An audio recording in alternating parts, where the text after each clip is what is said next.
ایک بچہ آ گیا، یتیم بچہ. اس نے آ کے عرض کی حضور 3 گھر میں افراد ہیں، میں، میری بہن اور میری بیوہ ماں. والد حضور چلے گئے اور آج نا 3 دن ہو گئے روٹی کوئی نہیں کھائی. میں اس منظر کو بھی جانتا ہوں کہ جب یتیم گھر میں اکٹھے بیٹھے ہوتے ہیں اور پتہ ہوتا ہے ان کو کہ ہماری اماں کے پاس آج پیسے کوئی نہیں اور گھر میں روٹی بھی کوئی نہیں، تو پھر ان کو بھوک ہی نہیں لگتی. اماں پوچھتی ہے پتر روٹی کھانی ہے؟ نہیں میں تو سویرے جو کھایا تھا وہ ہضم ہی نہیں ہوا. اماں جی شاہی کوئی نہیں. یہ پردے اس طرح کر کے بچائے جاتے ہیں. ایک دوسرے کو تسلیاں دینا، ایک دوسرے سے پیار کا بڑھ جانا، ایک دوسرے کے لیے جذبات اور طرح کے بن جانا حکمت الہی کے تقاضے. یا رسول اللہ صلی اللہ تعالی علیہ وسلم، بیوہ ماں ہے، یتیم بہن ہے، 3 دن سے کھایا کچھ نہیں، قربان جائیں. وہ گھر جہاں سے کائنات کھاتی ہے ساری. حضور نے فرمایا بلال جا کے ساری ازواج مطہرات سے پوچھ گھر میں کیا ہے. حضرت بلال کہتے ہیں میں سارے گھر ہی پوچھ آیا، ٹٹول آیا، ٹوٹل 21 کھجوریں نکلی. یہ 2 جہاں کے شاہ ہیں اور پاس کچھ رکھتے نہیں، 2 جہاں کی نعمتیں ہیں، ان کے خالی ہاتھ میں حضور کے سارے گھر کو میں 21 کھجوریں نکلی تو لا کے میں نے پیش کر دی. تو حضور نے ڈائریکٹ اس کو نہیں دی، نبی پاک نے اپنے ہاتھ پہ رکھ لی. اور کہتے پھر حضور نے نا اپنا منہ مبارک قریب کیا کھجوروں. صحابہ خود فرماتے ہیں کہ یہ جو حضور نے منہ مبارک قریب کیا ہے نا تو نبی پاک برکت کی دعا کر رہے. 21 کھجوروں پہ برکت کی دعا ہوئی. حضور نے اس بچے کو بلایا، تھپکی دی، فرمایا لے جا 7 تیری بہن کی. انہیں معمولی نہ سمجھنا ہوا. تو حضرت بلال کہتے ہیں حضور 3 بھی دے دینا کبھی تو 30 سال ختم ہی نہیں ہوتے. 30 سال گزر جاتے ہیں، نکالتے رہو، کھاتے رہو، ختم ہی نہیں ہوتی. حضور نے فرمایا 7 تیری بہن کی، 7 تیری والدہ کی.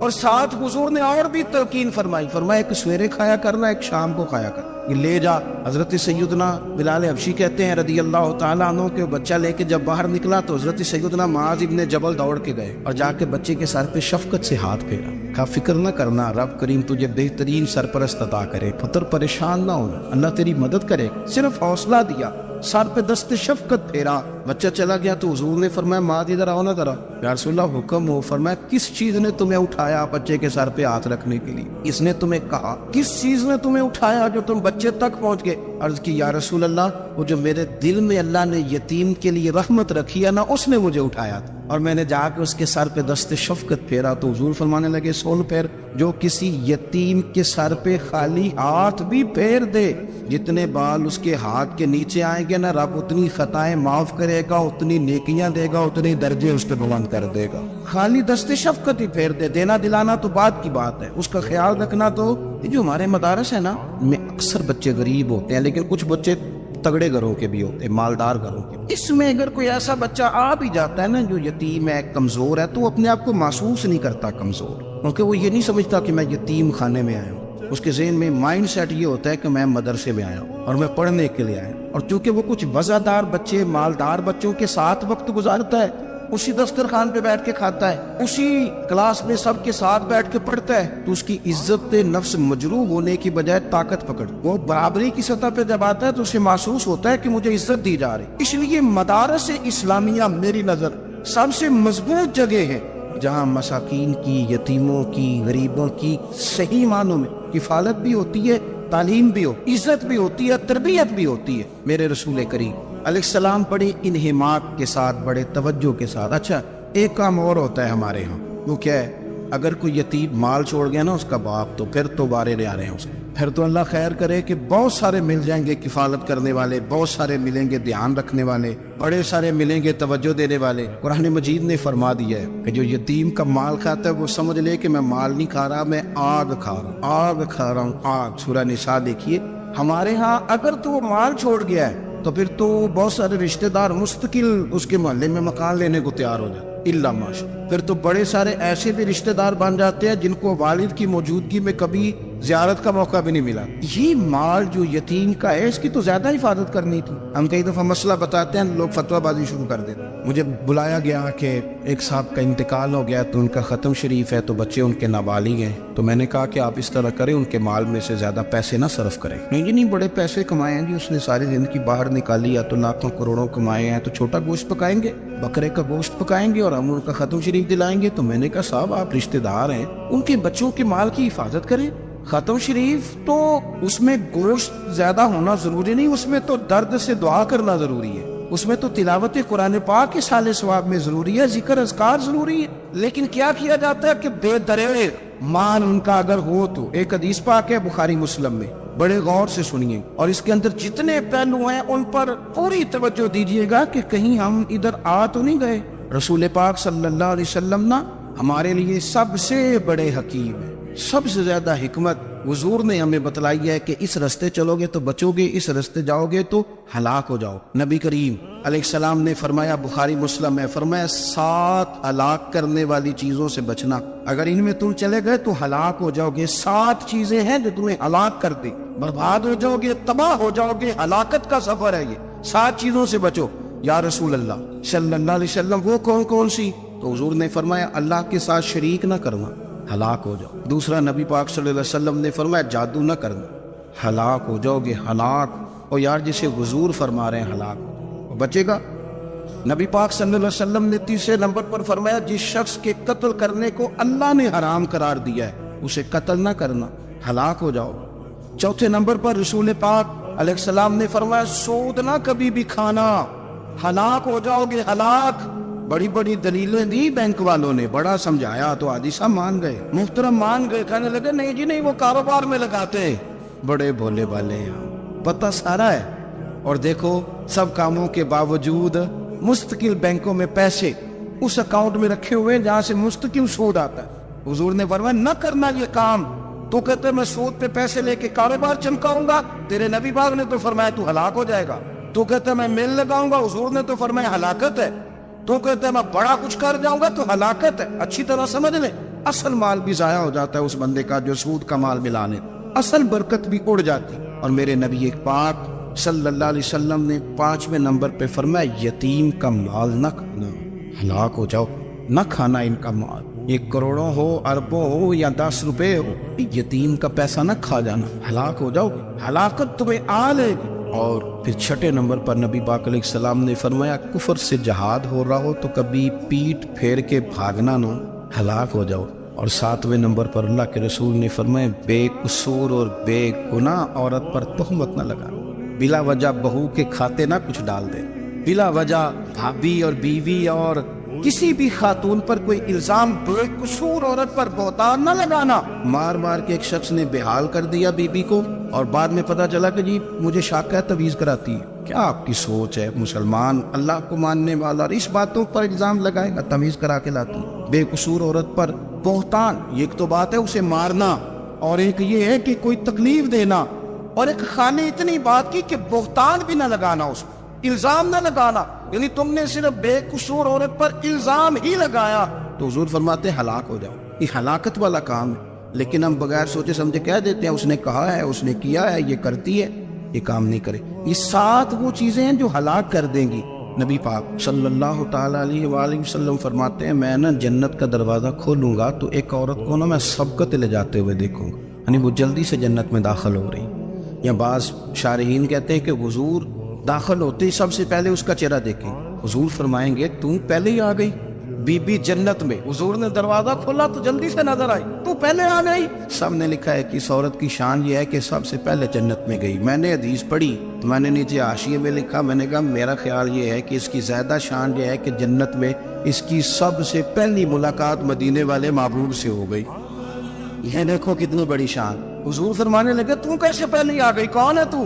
کہنے لگی حضور میں بیوہ ہوں، میرے بچے یتیم تھے، میں نے ان کی خاطر نہ بیٹھی رہی، میں نے نکاح نہیں کی، میں نے ان یتیموں کی پرورش کی، بیوہ بن کے زندگی گزار دی، ان یتیموں کے لیے بیٹھی رہی۔ اس کو جائز ہے، یہ کر سکتی تھی، لیکن اس نے سوچا کہ میں ان کی نگہبانی یتیموں کے لیے بیٹھی رہی۔ آج شان یہ ہے کہ مدینے والے کے لیے جب دروازہ کھلا ہے تو اس بی بی کو بھی رب کریم نے فوراً ہی جنت عطا فرما دی، یہ سب سے پہلے گئی۔ میں نے دیکھی ایسی عورتیں 23 سال میں بیوہ ہوئی پر عمر بچوں کے نام کر، مجھے پتا تھا کہ کل کو جب یہ بڑے ہوں گے تو یہ اپنے کمرے کا دروازہ بند کر لیں، یہ نہیں پوچھیں گے کہ اماں سوئی ہے کہ جاگ رہی ہے، ان کا آنا جانا الگ سے ہو جائے گا، ان کے تعلقات اپنے ہو جائیں گے، پر یہ بیٹھی رہی، یہ بیٹھی رہی۔ اس نے بچوں کو وقت دیا تو بچے تو کیا اس کو صلہ دیتے تھے، رب نے یہ صلہ دیا ہے کہ سب سے پہلے اسے جنت میں داخلہ عطا فرمایا۔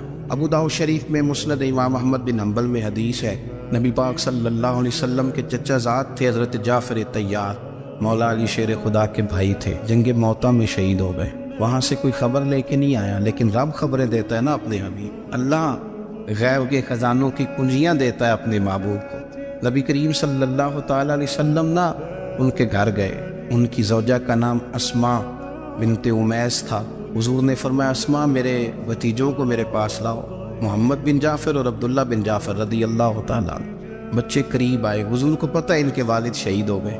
نبی پاک نے اپنی ناک مبارک ان کے رخساروں پہ رکھے، پھر حضور نے ان کا ماتھا چوما، پھر نبی پاک صلی اللہ علیہ وسلم نے سینے سے لگایا، فرمایا حجام کو بلاؤ نا ذرا، ان کے بال تراشے، کتنی بڑے ہو گئے، حجامت ہونے والی۔ حضور پیار کر رہے تھے، آنکھوں میں آنسو تھے، تو جناب اسماء قریب آئیں، کہنے لگے حضور میرے شوہر کی کوئی خبر آ گئی ہے؟ تو نبی پاک صلی اللہ تعالیٰ علیہ وسلم نے گردن مبارک اٹھائی تو آنکھوں میں آنسو تھے، فرمایا رب نے میرے بھائی کو شہادت کا درجہ عطا کیا، فرمایا کوئی آہ و بقا نہ کرنا میرے بھائی پر، اللہ نے اسے شہادت کا درجہ دیا۔ حضرت جعفر طیار کے گھر والوں کے لیے حضور نے صحابہ کو حکم دیا کہ یہ غم میں ہیں، ان کے لیے کھانے پکا کے لاؤ۔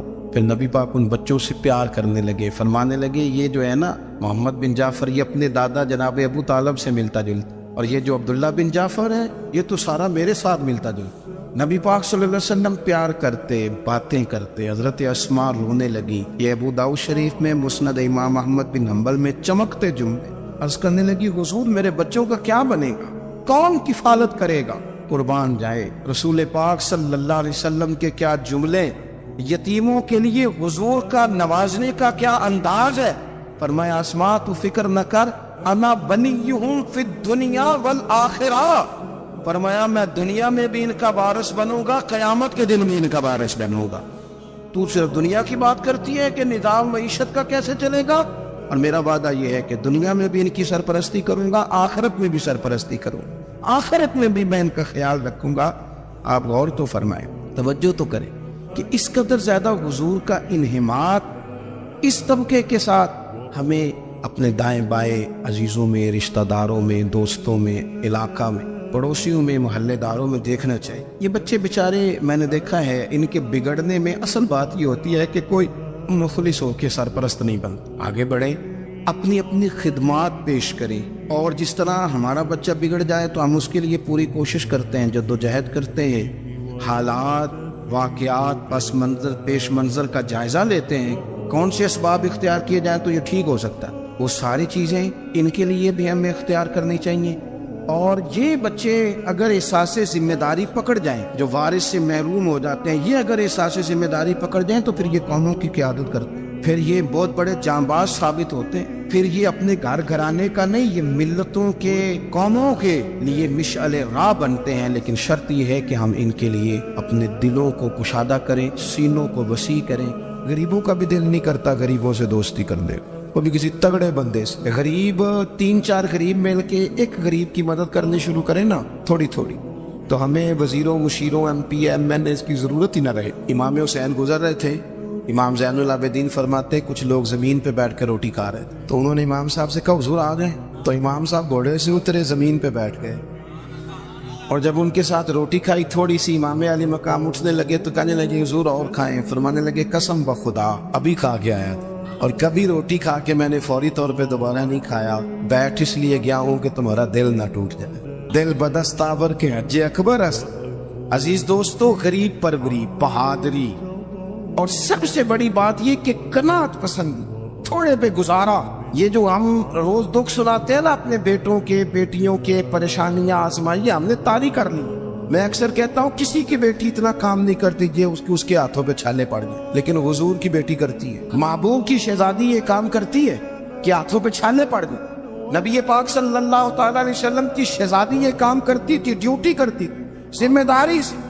اور کنز العمال میں وہ چمکتے دمکتے لفظ حدیث کے موجود ہیں کہ اونٹ کے بالوں کی بنی ہوئی چادر اوڑھ کے سیدہ فاطمہ چکی پیس رہی، محبوب نے دیکھا، آنکھوں میں آنسو بھی آئے۔ پتہ فرمایا کیا؟ فرمایا فاطمہ بیٹا دنیا میں تھوڑی سی تکلیف برداشت کر، آخرت کی ساری عزتیں اللہ تجھے ہی عطا فرمائے گا۔ اپنے گھروں کے اندر یہ خوبصورت ماحول لائیں۔ اور پھر سب سے بڑی بات یہ تھی کہ ان کا جو رشتہ تھا نا مصلی کے ساتھ، آپ نبی پاک علیہ السلام کے گھرانے کا ترک دیکھیں تو وہ عبادت سے بڑا ان لوگوں کا شغف ہے، اللہ اللہ کرنے سے بڑا ذوق ہے۔ ہم نا پہلے بھی کمزوریاں کافی تھی، پر جب سے موبائل آیا ہے نا، یہ موبائل تسبیح کی جگہ پہ آیا ہے۔ مصلی کی عبادت، ریاضت کمزور کر لی ہم نے۔ رسول پاک صلی اللہ علیہ وسلم کا اپنا طریقہ یہ تھا کہ حضرت عائشہ صدیقہ رضی اللہ تعالیٰ عنہ فرماتی ہیں کہ حضور نے ساری رات نماز پڑھی اور قدم شریف میں ورم آ گیا۔ کبھی آیا ہمارے پہ پیروں میں ورم عبادت کر کے؟ ساری رات نماز پڑھی، قدمین شریفین میں ورم آ گیا، اور جب قدموں میں ورم آ گیا نا تو فرماتی ہیں میں نے عرض کی یا رسول اللہ آپ کے تو صدقے اللہ اگلے پچھلوں کے گناہ معاف کرے، اور آپ اس قدر زیادہ آہوزاری کرتے۔ تو نبی پاک علیہ السلام نے فرمایا شاہ تم نے کہا ہے نا اللہ میرے اوپر بڑا مہربان ہے، اللہ بڑا کریم ہے، اس نے مجھے رسولوں کا امام بنایا ہے، اپنا محبوب بنایا ہے، تم ہی کہہ رہی ہو نا یا رسول اللہ؟ ہاں۔ تو فرمایا پھر میں اپنے رب کا شکر گزار بندہ نہ بنوں؟ حضور کثرت سے عبادت کرتے۔ سیدہ فاطمہ رات کو زیادہ وقت مصلی پہ گزار دو، حضرت امام حسن اور حسین لمبی عبادت کرتے۔ ایک دفعہ ایران کا ایک بادشاہ تھا، تو اس نے سوچا کہ میں اپنے بیٹے کو نا گھوڑ سواری سکھا لی ہے، تیر اندازی سکھائی ہے، تو میں نا اسے دین بھی پڑھاؤں۔ اس نے ایک بزرگ عالم کا انتخاب کیا کہ میرے بیٹے کو آپ نا کتاب و سنت پڑھائیں۔ تو بچہ ایک زمانہ استاد کے پاس کئی سال جاتا رہا۔ جب اس کی تعلیم مکمل ہو گئی نا تو ایک دن فارغ ہو گیا، جس طرح ہمارے ہاں چلے آمین ہوتی ہے یا دستہار ہوتی ہے، بچے کی تکمیل ہو گئی۔ ایک دن ویسے ہی استاد صاحب نے گھر بلایا، کہا پتر میرے پاس آؤ۔ بچہ چلا گیا تو استاد صاحب نے اندر سے گنڈی لگا دی اور بچے کو کافی سارے تھپڑ مارے، کھینچا، زد و کوب کیا، مارا۔ بچے نے گھر آ کے والد کو شکایت لگائی تو والد کہنے لگے پتر تیرے استاد عالم فاضل بندے ایسے بلا وجہ مارا، میری سمجھ میں نہیں آتا۔ ماں کو کہا تو اماں کہنے لگی پتر تیرا باپ کہتا تو ٹھیک ہے، چلو حالات بدل گئے، زمانہ بیت گیا، وہ بادشاہ فوت ہو گیا، یہ بیٹا تخت پہ بیٹھا۔ اب وہ درد نہیں جاتا تھا اندر سے کہ استاد نے زیادتی کی میرے ساتھ۔ اس نے پہلا حکم یہ جاری کیا کہ میرے استاد کو بلاؤ۔ استاد بڑے بوڑھے ہو گئے تھے، ضعیف تھے، چھڑی پہ جھکے ہوئے، دو بندے لے کے آئے، استاد جی کو کھڑا کیا، استقبال کیا، کرسی بھی دی۔ کہنے لگا استاد جی ناراض نہ ہونا، میں بے اختیار تھا، آپ سے پوچھ نہیں سکا، آج میں نے پوچھنے کے لیے بلایا ہے، میرا قصور کیا تھا؟ استاد صاحب نے یوں آنکھیں کھولی، کہنے لگے پتر یہ جو آج دن آیا نا اسی دن کے لیے مارا تھا، یہ جو آج دن آیا ہے نا اسی دن کے لیے تیری پٹائی کی تھی۔ کہا استاد جی کیوں؟ کہنے لگے پتر کتنے کو سال ہو گئے مار کھائی؟ کہا کو 13-14 سال ہو گئے، بھولی تو نہیں نا زیادتی؟ کہا جی بھولی نہیں۔ فرمانے لگے اس لیے تجھے مارا تھا کہ ایک نہ ایک دن تو نے باپ کی جگہ پہ بیٹھنا ہے، پتر خیال رکھنا اگر میں نے تیرے ساتھ کوئی زیادتی کی تھی تجھے 14 سال نہیں بھولی تو بھی کسی کے ساتھ نہ بھوک کر بیٹھنا، اسے قیامت تک نہیں بھولے گی۔ اور ایک عدالت صبح قیامت بھی لگی، پھر وہاں جواب دینا ہے، ثم لتسألن یومئذ عن النعیم۔ جو تمہیں اقتدار کی نعمت ملی ہے اس کا خیال رکھنا، اللہ تعالیٰ حساب لے۔ غریب آدمی کو قرض کی ضرورت پڑ گئی، 1000 دینار چاہیے۔ میں کہہ چکا ہوں کہ درہم چاندی کا ہوتا تھا، دینار سونے کا، اب 1000 دینار لینا ہے۔ جس بندے سے اس نے کہا، اگرچہ وہ نیک بندہ تھا، اس نے کہا یار 1000 دینار دے دو، تو کہنے لگا کوئی گواہ ہے تیرے پاس؟ وہ کہنے لگا غریبوں کا گواہ کون ہوتا ہے؟ ہاں ایک گواہ ہے۔ کہا کون؟ کا میرا رب، وہ تیرے اور میرے بیچ گواہ ہے۔ اس نے کہا کوئی کفیل، اگر تو پیسے نہ دے سکے تو وہ بعد میں دے دے، یا تجھے کچھ ہو جائے تو وہ دے دے۔ اس نے کہا کفیل بھی میرا اللہ ہی ہے، میرے پاس اگر ہے تو رب کریم کا نام ہے، اگر اعتماد کر سکتا ہے تو کر لے۔ بندہ نیک تھا، اس نے کہا رب کے نام پہ، رب کی کفالت پہ، اللہ کو گواہ بنا کے میں تیار ہوں تجھے 1000 دینے۔ اس نے 1000 دینار دے دیا، وقت واپسی کا طے ہو گیا، وہ چلا گیا پیسے لے کے۔ اس نے پوری محنت کی کہ میں نے وقت پہ پیسے لوٹانے، پوری محنت بھی کر لی، اللہ نے مدد بھی کر دی، پیسے بھی اس تاریخ کو اسے مل گئے۔ بعد لوگوں کا تو لوٹانے کا دل ہی نہیں نہ ہوتا۔ فرمایا حدیث پاک میں کہ تو لوٹانے کا ارادہ کر، رب تیری مدد بھی فرمائے گا۔ لیکن یہاں بہت سارے لوگ کہتے ہیں خیر ہے، ارادہ ہی نہیں، تو پھر جس طرح کا بندے کا گمان ہو رب بھی اسی طرح کا معاملہ فرماتا ہے۔ اس نے پیسے جمع بھی کر لیے اور واپس دینے کو تیار بھی ہو گیا، لیکن رستہ بحری جہاز کا تھا، کشتی کا تھا، دریا کے رستے واپس آنا تھا۔ اب وہ جب آ گیا دریا کے کنارے تو بڑی کوشش کی، پر وہاں اسے کوئی کشتی نہیں ملی۔ وقت پہ پیسے لوٹانے ہیں، سفر کرنا ہے، اب سواری میسر نہیں ہے۔ سوچ سوچ کے پریشان تھا کہ میں نے تو اللہ کے نام پہ لیے۔ اچانک دل میں ایک تجویز آئی، اس نے ایک لکڑی لی، لکڑی کو اندر سے کھولا، 1000 دینار اس میں بھرا، بخاری پڑھ رہا ہوں، اور ساتھ ایک خط بھی لکھا کہ یار میں پیسے پہنچانا چاہتا تھا، پر مجھے کوئی چیز نہیں ملی دریا کے اس پار آنے، اللہ کے نام پر تیری طرف روانہ کروا۔ اور یہ کہہ کہ وہ لکڑی دریا میں رکھ دی، وہ لکڑی ڈوب گئی ہے، واپس آ گیا۔ وہ جس نے پیسے لینے تھے وہ عین مقررہ وقت پر دریا کنارے آیا، صبح سے سر شام تک اس نے انتظار کیا، دل ڈھلنے لگا تو دل میں خیال آ گیا کہ یار نہیں، اس نے دینا ہی نہیں، جھوٹا وعدہ کر گیا، پہنچا ہی نہیں وقت پہ۔ اب جب واپس لوٹنے لگا تو اچانک دریا میں ایک لکڑی تیرتی ہوئی دکھائی دی، کہنے لگا لے جاتا ہوں، شام کو روٹیاں پکانے کے کام آئے گی، ایندھن بنا کے جلا لوں گا، ہنڈیا پک جائے گی۔ لکڑی اٹھا کے جلانے کے لیے گھر لایا، گمان تھا کہ وہ نہیں آیا وعدہ کر کے، اللہ کو کفیل اور وکیل بنا کے اور گواہ بنا کے پھر بھی نہیں آیا۔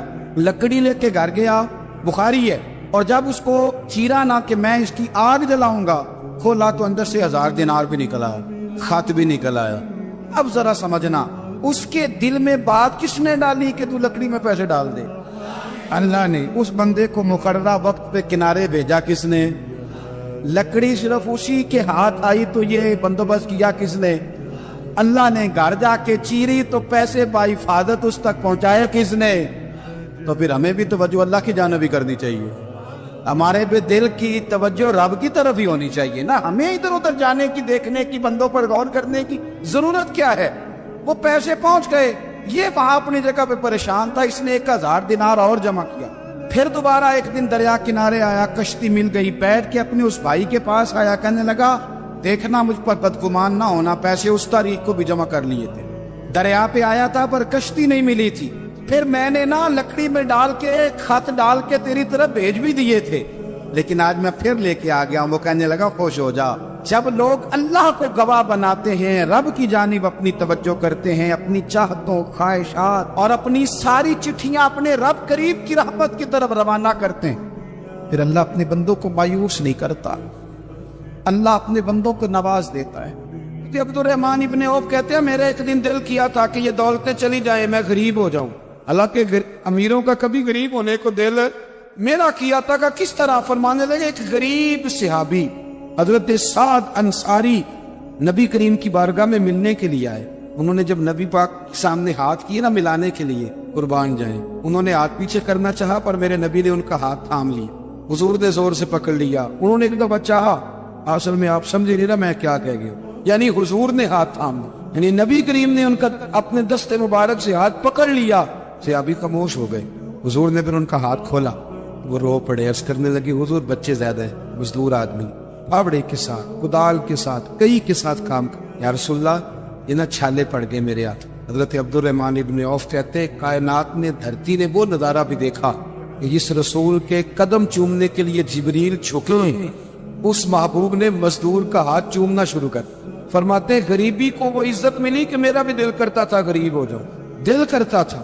یہ کس نے ذروں کو اٹھایا اور صحرا کر دی، یہ کس نے قطروں کو ملایا اور دریا کر دی، یہ کس کی حکمت نے یتیموں کو کیا در یتیم اور غلاموں کو دنیا بھر کا مولا کر دیا۔ ہم نا اصل میں عزت نہیں دے پائے، ہم نے وہ جو سٹیٹس کا فرق رکھا ہوا ہے نا، اس نے تباہی کر دی۔ مزیدار روٹی ویسے کون کھاتا ہے جو روز چھوٹا گوشت کھاتا ہے؟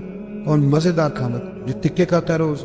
مزیدار روٹی کو مزدور کھاتا ہے جو کام پہ جاتے ہوئے نا سویرے 2 روٹیوں میں اچار رکھ کے ساتھ لے کے جاتا ہے۔ میں ذمہ داری سے کہہ رہا ہوں، کبھی دیکھ لینا اسے کھاتا، ہاں کبھی دیکھنا، جلسے میں مزدور لگے ہوئے تو میں دیکھتا تھا 2 روٹیاں سویرے، تو نخرہ کرتا ہے بھائی، لوگ کہتے ہیں یہ مجھے بند ہے، یہ مجھے کھلا ہے، اس میں نفق زیادہ ہے، اس میں وہ امیر آدمی 50,000 روپیہ روز کا کماتا ہے، وہ تو پیسے دیکھ ہی نہیں سکتا، وہ تو سیدھے بینک میں جاتے ہیں، بینک سے نکل جاتے ہیں۔ وہ جو 600 روپیہ دیہڑی کماتا ہے نا، 600، وہ 3 دفعہ ہاتھ جھاڑتا ہے، 3 دفعہ بسم اللہ پڑھتا ہے۔ ہاں وہ یہ 50,000 والے کو کام بسم اللہ یاد رہتے ہیں، تو آئے بینک میں اور گئے بینک سے۔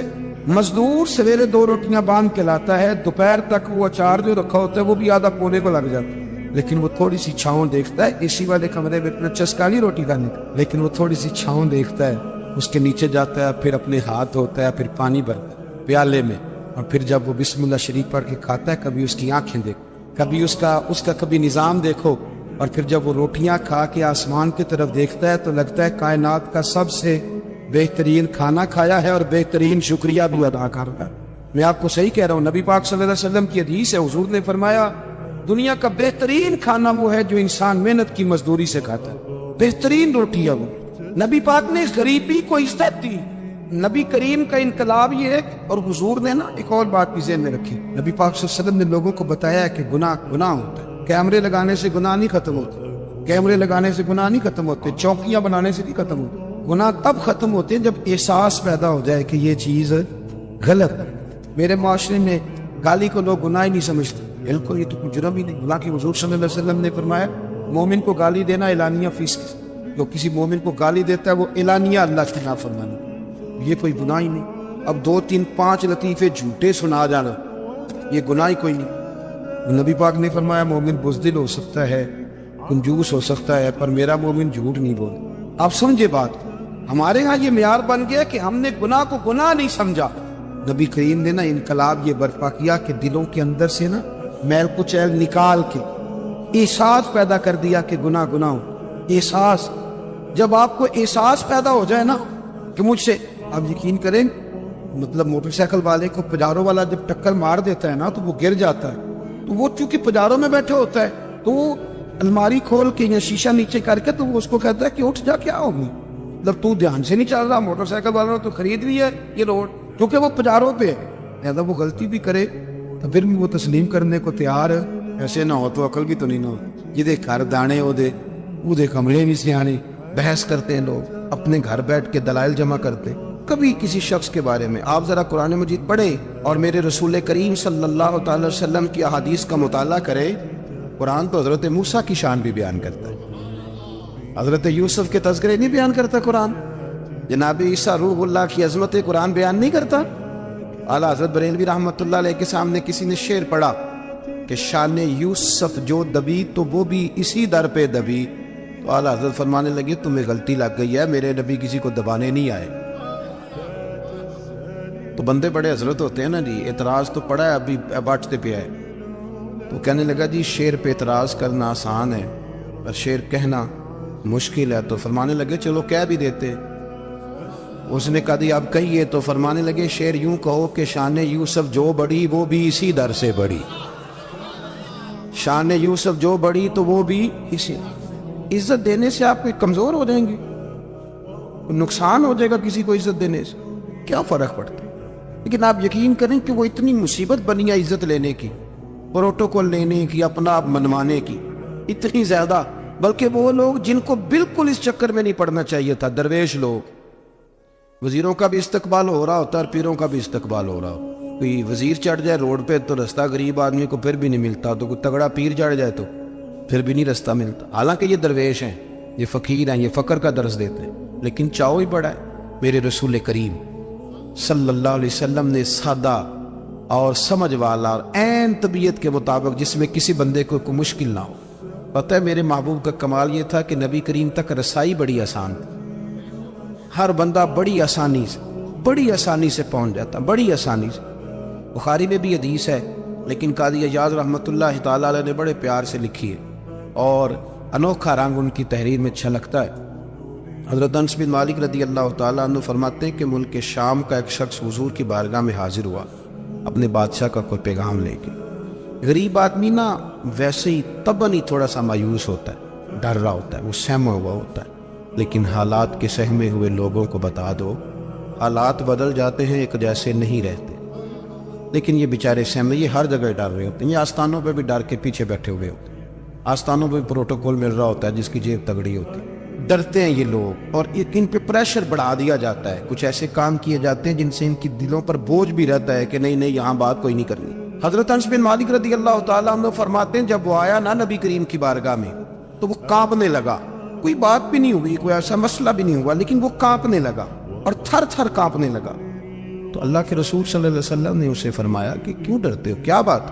کہنے لگا میں مدینے کی جو ریاست ہے اس کے سربراہ کے پاس آیا، غریب آدمی ہوں، ڈر لگتا ہے کوئی ایسی بات نہ ہو جائے کہ آپ ناراض ہو جائیں۔ انہوں نے تو دیکھا تھا نا ان لوگوں کو کہ جو جانور کو مالک کی مرضی کے بغیر چھاؤں میں باندھ دیتے تھے تو مار پڑتی تھی، اتنا سیانہ ہو گیا تو مرضی کرے گا، مجھے ڈر لگ رہا ہے۔ حضرت انس بن مالک کہتے ہیں بات کہاں کی تھی، چلی کہاں گئی، اس نے کیا کہا اور پھر جواب میں میرے محبوب نے کیا فرمایا۔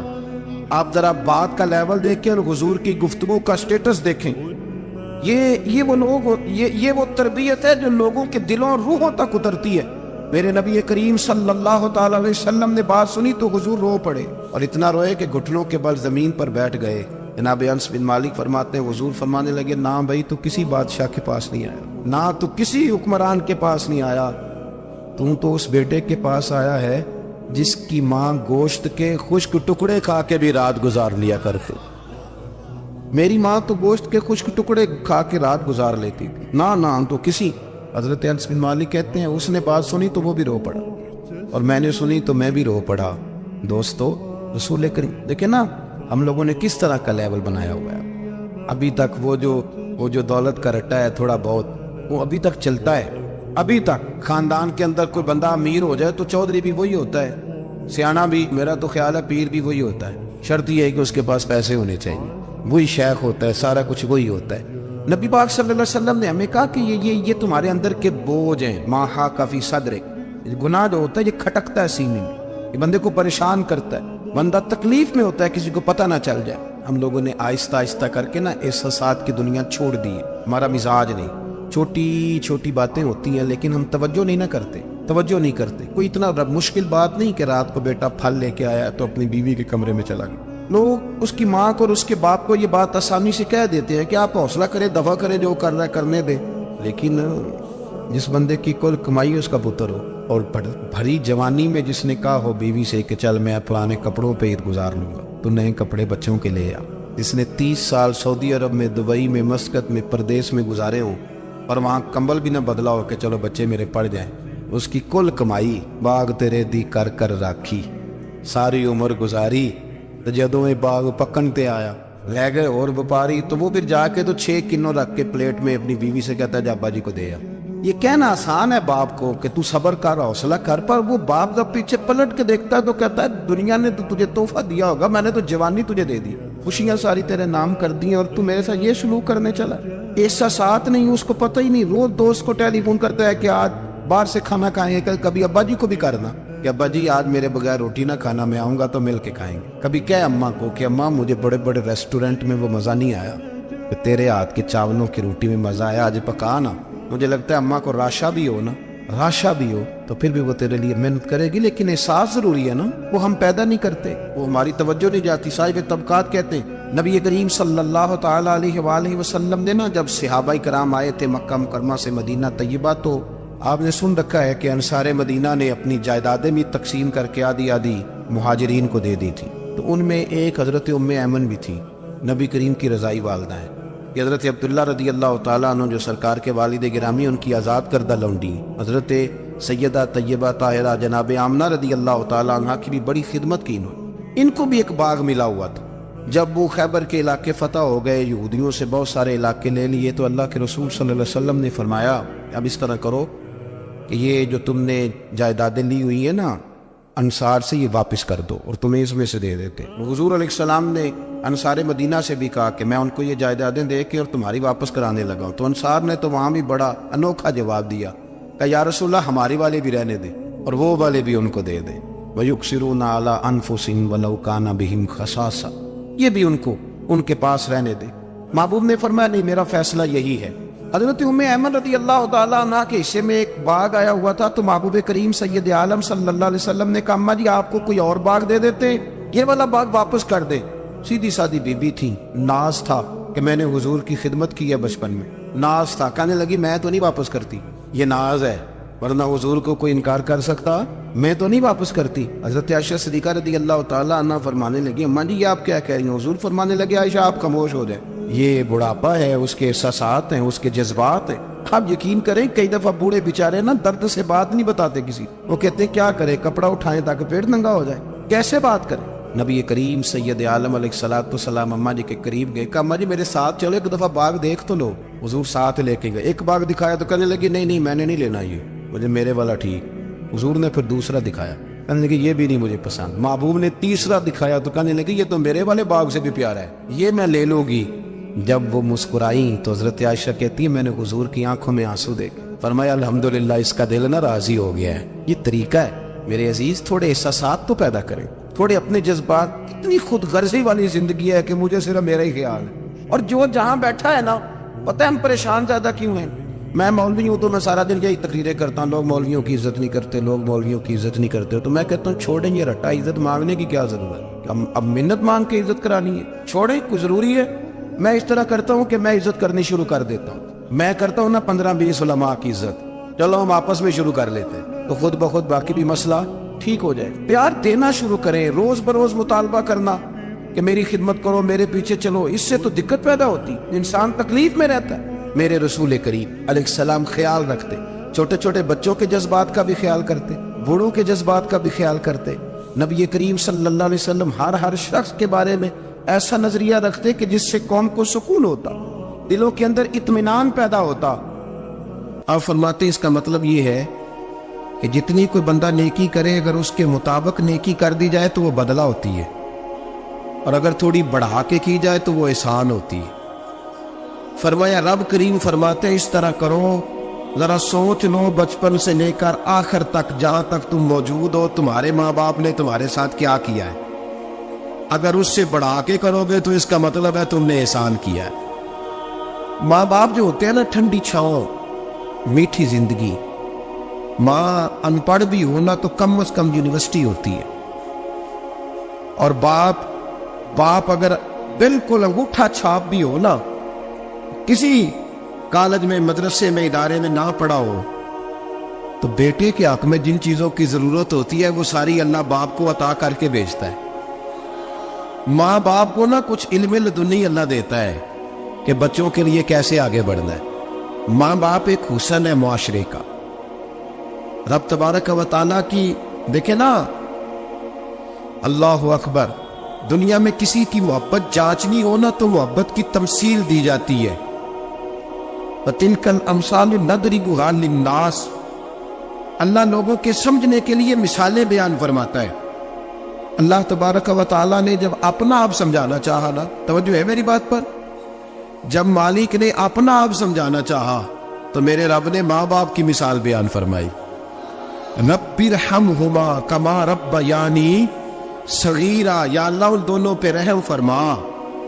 اور یہ لفظ رب یہاں دو معنی میں آیا ہے, علماء بیٹھے. رب کا معنی ہوتا ہے تدریجن پالنا, کہ یا اللہ ان دونوں پہ رحم فرما جنہوں نے مجھے رب بن کے پالا. یعنی مطلب کیا, یہاں ربوبیت کا معنی پالنے کے معنی میں, تدریجن پالنا. میرے نبی پاک صلی اللہ علیہ وسلم نے فرمایا اللہ تم سے 70 ماؤں سے زیادہ محبت فرماتا ہے. یہ امام سیوطی نے در منصور میں روایت لکھی ہے. اچھا بھائی, اللہ نے بھی مثال ماں کی بیان فرمائی. فرمایا گھر جا کے اپنی اماں کو دیکھ لو, اماں تم سے کتنا پیار کرتی ہے. بس اس پیار کو تولنا شروع کر تو 70 ماؤں سے بھی زیادہ رب تم سے محبت فرمانے والا ہے. ماں کے سینے میں نہ دیکھے نا, ایک بچی ہوتی ہے BA, وہ اس نے کر لیا, اس کی اماں روز کہتی ہے بیٹے سویرے اٹھا کر. ساس کے پاس جائے گی تو وہ کہے گی کہ اس کی اماں نے سویرے اٹھنا سکھایا ہی نہیں. اب بیٹی کہتی ہے اماں جدو جاؤں گی ویکھی جائے گی. اچھا اس کی شادی ہو گئی, اس کی ساس نے آہستہ آہستہ شکوے شروع کر دیے, خاوند سے کہنے لگی تو اس کو اٹھاتا ہی نہیں سویرے. وہ بھی کہتا ہے کمرے میں جا کے اماں شکوہ کرتی ہے تو اٹھتی نہیں. اور بچی لاڈلی تھی, وہ نہیں تھی اٹھتی ٹائم پہ. زندگی کے 22 سال 23 سال وہ سویرے نہیں اٹھی, وقت پہ نہیں اٹھی, مثال دے رہا ہوں. پھر اسی بیٹی کو اللہ نے ایک بیٹا عطا کر دی. صبح 100 آواز اس کی اماں دیتی تھی پر اس کی آنکھ نہیں کھلتی تھی. لیکن اسی بیٹی کا بیٹا سحری کے وقت ہلکا سا روتا ہے, ساری دنیا سوئی ہے پر اماں اس کی فٹافٹ جاگتی ہے, فٹافٹ جاگتی ہے. ایک آدمی تھا تو اس کی بیوی انتقال کر گئی اور اس نے طلاق دے دی. 10-11 سال کا اس کا بیٹا تھا, اسے دوسری شادی کر لی. ایک دن اپنے بیٹے سے کہنے لگا بیٹے وہ سگی اماں ٹھیک تھی یا یہ والی ٹھیک ہے؟ تو بیٹا کہنے لگا ابا جی یہ ٹھیک ہے, وہ سگی امی جھوٹ بڑے بولتی تھی, سگی امی جھوٹ بڑے بولتی تھی, جھوٹی تھی, یہ سچی ہے. اس نے کہا بیوقوف تیری ماں جھوٹی تھی. اس نے کہا ابا بڑی. کہا کس طرح؟ کہنے لگا ابا جی میں نا کبھی, آپ کو پتہ میں شرارتی ہوں, کبھی میں شرارت کرتا تھا نا, کوئی برتن توڑ دیتا تھا تو میری سگی اماں مجھے تھپڑ مار کے باہر نکالتی تھی. کہتی تھی میں تالا لگاؤں گی باورچی خانے کو, تجھے ساری رات روٹی نہیں دینی, تو آج بھوکا ہی رہے گا. بالکل نہیں دینا, ساری رات نہیں دینا. بڑے دعوے کرتی تھی, قسمیں اٹھاتی تھی, پر بڑی جھوٹی تھی. آدھا گھنٹہ بھی نہیں گزرتا تھا تو گلیوں میں مجھے ڈھونڈنے لگ جاتی تھی, ڈھونڈ کے لاتی تھی, ڈھونڈ کے. اور لا کے نا تو غلطی میری ہوتی تھی, رونا میری اماں شروع کر دیتی تھی. میں اور مینو نہ ستایا کر وے پترا. پھر میری مرضی کا کھانا مجھے پکا کے دیتی تھی, میری مرضی کا. اور پھر میری اماں مجھے تحفہ بھی دیتی تھی. ابا جی وہ جھوٹی تھی, پہلے کہہ رہی تھی ساری رات نہیں دینا, اب آدھا گھنٹہ. یہ بڑی سچی ہے, جواب آئی ہے. میں شرارت کرتا ہوں تو تھپڑ مار کے نکال دیتی ہے, کہتی ہے روٹی نہیں دینی. پھر میں ساری رات رو کے گزارتا ہوں پر نہیں دیتی. یہ سچی ہے, وہ جھوٹی تھی. تو ماں کے درد کو کیا سمجھے؟ بچے تو کہتے ہیں اماں نے ہمیں قید کر دی, اماں کہتی ہے میری مرضی سے کھاؤ. اور تجھے نہیں پتا اس نے قید نہیں کیا, وہ تم سے پیار بڑا سچا کرتی, اور بڑا سچا پیار کرتی ہے تیرے ساتھ, بڑا سچا. بیٹا برگر کھا کے آ جاتا ہے, اماں کہتی ہے روٹی کھا لے, کہتا ہے نہیں آپ نے بینگن پکائے ہوئے ہیں میں نے نہیں کھانے. تو اماں منتیں کرتی ہے, کہتی ہے چل تم دس کی کھانا ہے, تینوں سیویاں نہ بنا دیا, فٹافٹ دال پک جائے گی, کیا کھائے گا؟ ابا جی میری طرح قریب سے کہتے ہیں چھڈ پر, بھوک لگے گی تو آپ ہی کھا لے گا. لیکن اماں کہتی ہے اسے روٹی نہ کھائی تو مجھے نیند نہیں آئے. تو اس درد کو سمجھنا. میں غلام ہوں ایک آستانے کا, اور میں سمجھتا ہوں جو کسی کا مرید ہی نہیں, اس پر تو سایہ ہی نہیں, اسے چاہیے کسی بزرگ کا سایہ حاصل کرے. لیکن بھائی یہ بات بھی بڑی سچی ہے کہ میرے جیسے پیر کے ہاتھ میں 5,000 روپیہ نذرانہ دو نا, پیر صاحب دعا کرنا, تو پیر صاحب نے دعا پکی یاد کی ہوئی ہے سب کے لیے, رٹی رٹائی, اللہ خیر کرے اللہ بھلا کرے, وہ سب کے لیے رٹا لگایا ہوا ہے. اور اماں کو بیٹا ویسے ہی کہہ جائے, ویسے ہی, اماں میں انٹرویو دینے جا رہا ہوں ذرا دعا کرنا, وہ بیبیاں منگا کے دعائے تنجینہ پڑھانا شروع کر دیتی ہے, اور ساری رات مصلے پہ بیٹھی. اس درد کو سمجھنا. اور بھائی بڑا ویل ڈریس بیٹا ہوتا ہے, ویل ڈریس نوجوان, وہ 18,000 کا جوڑا پہنتا ہے, 7,000 کا جوتا خریدتا ہے, وہ قیمتی قسم کی گھڑی استعمال کرتا ہے. لیکن اسی بچے کے جب اپنے بچے ہوتے ہیں نا, تو بی بی کو کہتا ہے یہ لے 10,000 روپیہ, بچوں کے کپڑے خرید لے, میرے صحیح ہے ابھی کل نہیں تو خریدے تھے. اور باپ, اور تو سمجھا ہی نہیں یار, 30 سال باپ نے جوانی ساری سعودی عرب کو دے دی, لیکن تیرا خیال رکھا. میں ایسے لوگوں کو جانتا ہوں جنہوں نے 30 سال پردیس میں کمبل نہیں بدلا. وہ جا گئے تھے تو ایک کمبل خریدا تھا, پھر بدلا نہیں. تو ماں باپ کے بارے میں, اور یہاں بچے حساب کرتے پھرتے ہیں, بھائی تو پچھلے مہینے بھی 5,000 دیتا سی, تسی پیسے ادا کر دیں کی ہو, ماں باپ سے حساب کرتا ہے تو. ترمذی شریف کے لفظ ہے, ایک صحابی نے آ کے عرض کی یا رسول اللہ پیسے وراثت کے نہیں, میرے ابا جی نے نہیں دیے مجھے, اور میں نے خود محنت کر کے کمائے, اب میرا ابا مجھ سے پیسے مانگتا ہے تو کیا کروں, اور میرے ہیں, میں نے کمائے ہیں, ابا جی نے نہیں دیے, وراثت نہیں, حصہ نہیں ملا. حضور میرا ابا مانگتا ہے تو میرے لیے حکم کیا ہے؟ تو نبی پاک نے فرمایا کیا کہا تم نے, پیسے تیرے ہیں؟ اور حضور ہاں. تو فرمایا ابا کس کا ہے؟ کہا یا رسول اللہ میرا. تو فرمایا اگر تو اپنے والد کا ہے تو تیری ہر شے تیرے والد کی ہے, تو بھی تیرے والد کا ہے تو تیرا مال بھی تیرے. ماں اور باپ یہ تو حسن ہے زندگی کا, یہ تو وقار ہے انسان کا. جب تک ماں باپ کا ہاتھ پکڑ کے چلو گے نا, رستے سیدھے رہیں گے. اور جس دن انگلی چھوڑ کے سڑک پہ نکلنا پڑا نا, سر چکرانے لگے گا. یاد رکھنا یہ بڑا مشکل کام ہوتا ہے. لوگوں کا تو رخ ہی اس دن واضح ہوتا ہے جس دن آدمی سائے سے محروم ہوتا ہے. اماں تو کمرے میں پڑی ہو نا, اورنگزیب عالمگیر کی ماں فوت ہو گئی, 350 کمرہ تھا محل کا, اور اماں 12 سال ٹانگوں سے معذور رہی اورنگزیب عالمگیر کی. اماں 12 سال کمرے سے نکل نہیں سکی, ساتھ ہی واش روم تھا یا جو بھی اس دور میں طریقہ تھا. اورنگزیب جب محل میں آتے تھے تو پھر بھی سیدھے اماں کے پاس جاتے تھے, اور جب واپس نکلتے تھے پھر بھی اماں کے ساتھ. اورنگزیب کی ماں کا جنازہ اٹھا تو اورنگزیب نے رونا شروع کیا. پھر سالوں بیت گئے پر اس کے آنسو خشک نہیں ہوتے تھے. ایک شخص نے کہا تیری کوئی انوکھی مر گئی ہے, ساری دنیا کی مرتی ہیں. اس نے کہا میں بادشاہ ہوں, 24 گھنٹے لوگوں کا آنا جانا ہے, بڑے دبدبے ہیں, بڑے ڈیرے داریاں ہیں, بڑی بھینسیں, بڑی گائے, بڑے کھانے والے, بڑے لانگری. میری ماں بوڑھی تھی, ایک کونے میں پڑی رہتی تھی, پر جب سے وہ گئی ہے یہ مجھے محل نہیں لگتا، مجھے قبرستان لگتا ہے، مجھے لگتا ہے یہ قبرستان ہے۔ ماں اور باپ تو تیری نعمت ہے بھائی۔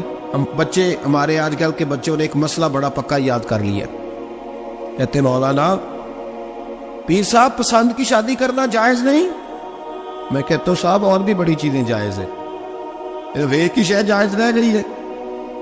رسول پاک صلی اللہ علیہ وسلم سوائے اللہ کے کسی کے پابند نہیں، کسی کے پابند نہیں۔ اور جناب سیدہ خدیجہ الکبریٰ رضی اللہ تعالیٰ عنہ نے پیغام نکاح دیا، یا رسول اللہ میں شادی کرنا چاہتی ہوں، حضور کسی کے پابند نہیں۔ اور میرے محبوب نے فرمایا میرا چچا میرے والد کی جگہ ہے، میں اپنے چاچا سے پوچھ کے تمہیں جواب دوں گا۔ یہ ہے پسند کی شادی جو میرے نبی نے بیان فرمائی ہے۔ تو سارا کچھ کراس کر کر کے گزر جاتا ہے، یہاں تو حال یہ ہے کہ پالنے والا کوئی اور سائے میں بیٹھنے والا، باغ تیرے دی کر کر راکھی میں ساری عمر گزاری، تو جدوں اے پھل پکن تے آیا تے لے گئے ہور بپاری۔ اور بیٹا گزرتا ہے اماں کے دروازے کے آگے سے، اماں کے دروازے کے آگے بیٹا امرود لے کے آیا ہے 6 کلو۔ توجہ ہے میری بات پر؟ ادھر دیکھیں نہیں، چھوڑیں تھوڑی دیر ہماری سنیں۔ وہ امرود لے کے آیا 5-6 کلو، تو اماں کے دروازے کے قریب سے گزر گیا رات کو، تو کمائی کھانے کا ٹائم آیا نا، تو گزر گیا۔ تو وہ وزیر اعظم سے ڈرتا ہے نا، تو جا کے بی بی سے کہتا ہے بی بی کے حقوق دینا بھی رسول اللہ کی سنت ہے۔ لیکن یہ کیا بات ہوئی، تو نے بیوی اور ماں کا مقابلہ شروع کرا دیا؟ سمجھ تو صحیح، یہ تیرے لیے کعبے کی جگہ ہے اور تو بیوی کے لیے کعبے کی جگہ ہے، اسے بھی سمجھنا چاہیے، غور کرنا چاہیے۔ 5 کلو امرود لے کے تو ماں کے کمرے کے قریب سے گزر گیا ہے، بی بی کو جا کے کہتا ہے چل آدھا کلو اماں کو بھی دے، اس کے کون سے دانت ہیں، تو پلیٹ میں ڈال کے وہ لائی ہے۔ تم سمجھا ہی نہیں، تو نے غور ہی نہیں کیا۔ بندہ تو وہ ٹھیک نہیں تھا، نپولین، تو کسی نے اس سے پوچھا تھا بتا زندگی میں پیسے لینے کا مزہ کب آیا؟ اس نے کہا کہ مجھے مزہ تب آتا تھا کہ میں اپنی ساری کمائی لا کے اپنی اماں کے ہاتھ پہ رکھتا تھا، اور پھر جب میں اپنی ماں سے تھوڑا تھوڑا خرچہ لیتا تھا نا، تھوڑا تھوڑا، توجہ ہے میری بات پہ؟ اماں جی 10 روپے دے آجے، کہ تو جب میں تھوڑا تھوڑا خرچہ لیتا تھا نا، تو مجھے یوں لگتا تھا جیسے میں بادشاہ وقت کے سامنے کھڑا ہوں اور وہ خزانے کا منہ کھول کھول کے مجھے دیتا جا رہا ہے۔ تو اس ذائقے کو سمجھ تو صحیح بھائی، تو اس کو سمجھ تو صحیح بھائی۔ یاد رکھیں اور غور کریں، ماں اور باپ۔ اور پھر یہ بھی سن لیں، نبی پاک صلی اللہ تعالی علیہ وآلہ وسلم نے ماں باپ کے لیے فرمایا ہما جنتک و نارک، یہی تیری جنت ہے اور یہی تیرے لیے جہنم ہے۔ اگر یہ راضی ہو گئے تو تیرے لیے جنت ہے، ناراض ہو گئے تو چاہے تو 100 پیر کے مزار پہ حاضری دے آ، لیکن جب تک ابا راضی نہیں اتنی دیر تک اللہ راضی۔ یہ حدیث پاک ہے، حضور نے فرمایا جس کے والد راضی اس کا اللہ راضی، اور جس کا باپ ناراض اس کا اللہ۔ ہاں بے شک، اب یہ حدیث ہے نا، تو سارے ولی ایک طرف بیٹھ جائیں، کہے یا اللہ بخش دے مرید کو، لیکن اگر ابا کہے یا اللہ نہ معاف کرنا، تو اللہ انہا اولیاء کی نہیں مانتا، والد کی مانتا ہے۔ اس لیے بلے شاہ آسمانی اڈ دیا پڑھنا ہے، جیڑا گھر بیٹھا انہوں پڑھیا ہی نہیں۔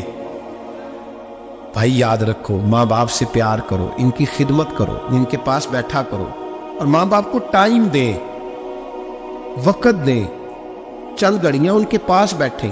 آپ یقین کریں ابا جی سے آپ مشورہ کر لیں، صرف مشورہ، مرضی بے شک اپنی کریں، لیکن اس مشورے میں آپ کو اتنا سایہ ملے گا کہ زندگی میں کبھی ناکامی نہیں ہو۔ اور اسی سجن دی مننی ابے دی نہیں مننی، وہ پھٹے پہ جو نلائق ہماری طرح کا بیٹھا ہے اس سے مشورہ لینا ہے، والد سے نہیں لینا۔ باپ کے پاس بیٹھے، اس سے مشورہ لیں۔